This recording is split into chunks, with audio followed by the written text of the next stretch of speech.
नमस्कार, मैं हूं रत्ना और आप देख रहे हैं सी न्यूज भारत। वक्त हो गया उत्तर प्रदेश बुलेटिन का। बात करेंगे अंबेडकर नगर की, जहां थाना भीटी क्षेत्र अंतर्गत 65 वर्षीय महिला के लापता हो जाने का मामला सामने आया है। आगे बात करेंगे सोनभद्र की, जहां त्योहारों के मद्देनजर पुलिसिंग व्यवस्था चुस्त दुरुस्त है। ऐसी तमाम खबरों पर विस्तार से चर्चा करेंगे इस बुलेटिन में। खबर अंबेडकर नगर से है, जहां थाना भीटी क्षेत्र अंतर्गत 65 वर्षीय महिला के लापता हो जाने और पुलिस द्वारा की गई कार्रवाई के संबंध में क्षेत्राधिकारी भीटी लक्ष्मीकांत मिश्रा ने तमाम जानकारियां दी। एक महिला रामरती, पत्नी स्वर्गीय रामजी आवन, निवासिनी ग्राम मदार भारी खमपुर, उम्र करीब 65 वर्ष, थाना क्षेत्र भीटी की रहने वाली हैं। कल दिनांक 17/10/2025 को ये अपने घर से सायंकाल धान काटने के लिए अपने खेतों में गई थी, जहां से वो वापस अपने घर नहीं लौटी। इस पर परिजनों के द्वारा थाने पर इनके संबंध में सूचना दी गई। सूचना के उपरांत तत्काल पुलिस की टीम के द्वारा लगातार इनकी तलाश किया जा रहा है। आगे प्राप्त तथ्यों के आधार पर अग्रेतर विधिक कार्रवाई की जाएगी। अंबेडकर नगर से सी न्यूज संवाददाता अजय की रिपोर्ट। खबर ललितपुर की ब्लॉक मड़ावरा के ग्राम पंचायत लिधौरी से है, जहां कैलाश अहिरवार ने उपजिलाधिकारी मड़ावरा को एक शिकायती पत्र देकर बताया कि ग्राम प्रधान रचना यादव के प्रतिनिधि प्रधानी चलाते हैं। प्रधान के कहने पर मैंने नाला के पास बना मनरेगा पार्क में मरम्मत का कार्य किया। गणेशपुरा में ग्राम प्रधान के कहने पर 5 दिनों तक पौध लगाई, 10 तोख्ता गड्ढे खोदे, जिसका मुझे कोई मेहनताना नहीं मिला। प्रधान प्रतिनिधि ने कहा कि मैं तुम्हारा राशन कार्ड बनवा दूंगा, नल के पुराने पाइप दे देंगे और आवास आदि के नाम पर 3000 रुपये ले लिए हैं। ग्रामवासी ने उपजिलाधिकारी मड़ावरा को अपनी पीड़ा सुनाई है। मामला ब्लॉक मड़ावरा की ग्राम पंचायत लिधौरा का है। हमारा नाम कैलाश है और हम ग्राम लिधौरा के रहने वाले हैं। हमने सब मनरेगा में काम किया था और जो मुझे मनरेगा का पैसा नहीं मिला, वो प्रधान ने मेरे से 3000 रुपये नगद ले के पाइप दिला देंगे, तेरा परमिट बनवा देंगे।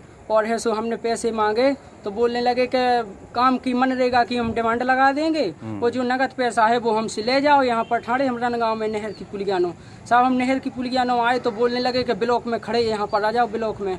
ब्लॉक में आए, ब्लॉक में मैंने फ़ोन लगाया तो जे पहुँचे साहब इंद्रेश यादव हैं, उनके घर पहुँचे। इंद्रेश यादव से हमारी पुरानी रंजस चल रही है और मुकदमा भी चल रहे हैं, उनसे लड़ाई। बोलने लगे यहाँ आओ, हम यहाँ दे रहे हैं पैसा तुम्हारे हैं। और है सो फिर मैंने कहा हम तो वहाँ आ नहीं रहे, हमारी तो वहाँ लड़ाई चलती है। वे बोलने लगे, फिर उनने इंद्रेश ने फ़ोन लेके साहब हमें को जाने कैसी धमकी दी, मारने की धमकी दी, जैसी 4 धमकी दी। सब हमें इन लोगों से बहुत जान का खतरा है और इन लोगों पर कार्रवाई कराएं और हमारे पैसे, हमें मजदूरी के पैसे दिलवा। मड़ावरा ललितपुर से सी न्यूज संवाददाता राकेश कुमार वैद्य की रिपोर्ट।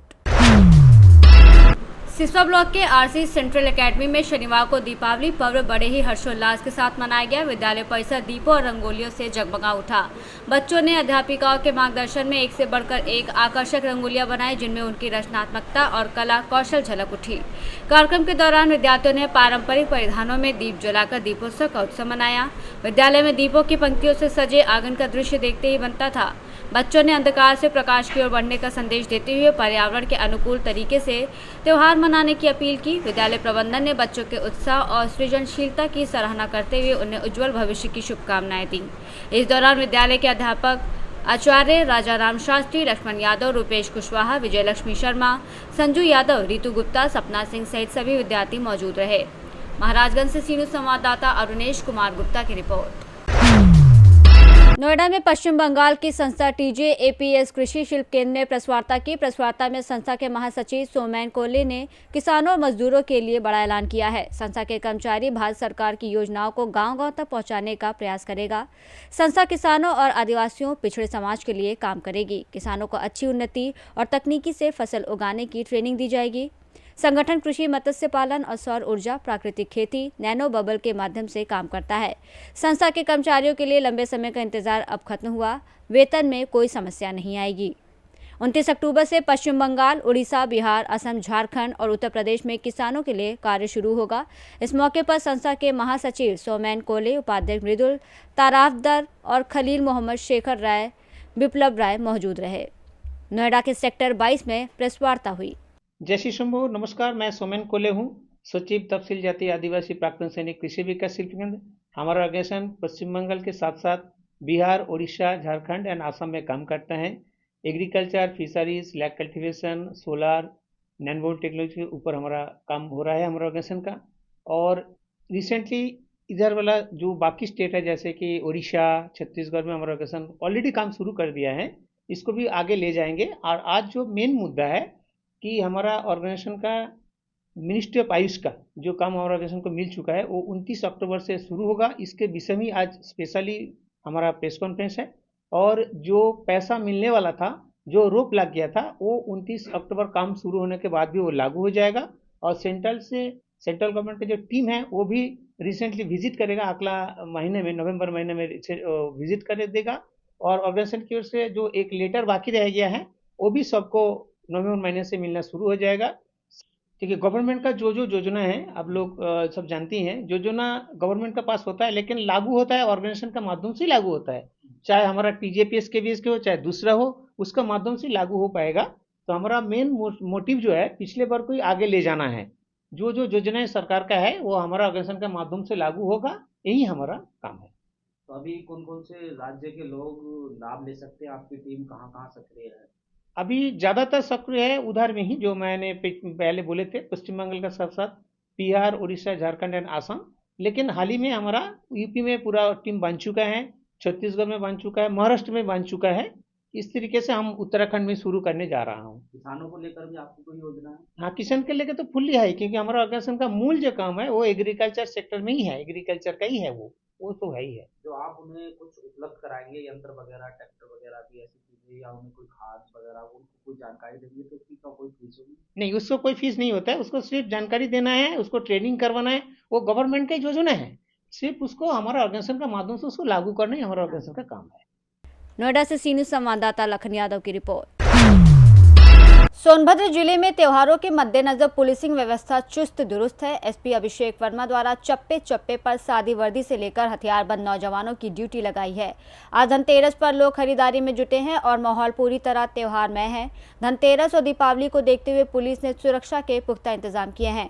महिलाओं की सुरक्षा को लेकर भी खास तैयारी की गई है। पुलिस टीम लगातार बाजारों में पैदल गश्त कर रही है ताकि त्योहारों की भीड़ के बीच कोई अप्रिय घटना न हो। एसपी अभिषेक वर्मा खुद नियंत्रण कक्ष से हालात की निगरानी कर रहे हैं। थानों में अलर्ट जारी किया गया है और हर थाने को अपनी जिम्मेदारी तय कर दी गई है। एसपी अभिषेक वर्मा ने बताया कि धनतेरस और दीपावली को लेकर सभी सराफा व्यापारियों के साथ बैठक की गई है। आपराधिक गतिविधि पर रोक लगाने के लिए गुप्तचरों को भी सक्रिय किया गया है। त्योहारों के दौरान अवैध शराब की बिक्री और नशे में स्टंटबाजी करने वालों पर भी पुलिस की खास नजर है। एसपी अभिषेक वर्मा ने बताया कि जिले में इस समय 15 लाइसेंस प्राप्त पटाखा दुकानों को अनुमति दी गई है। जो भी व्यक्ति बिना अनुमति या सुरक्षा नियमों का पालन किए बिना पटाखों की बिक्री करेगा उसके खिलाफ कड़ी कार्रवाई की जाएगी। साइबर टीम लगातार सोशल मीडिया प्लेटफॉर्म्स पर नजर बनाए हुए है। किसी भी तरह के भ्रामक संदेश या अफवाह पर तुरंत कार्रवाई की जाएगी।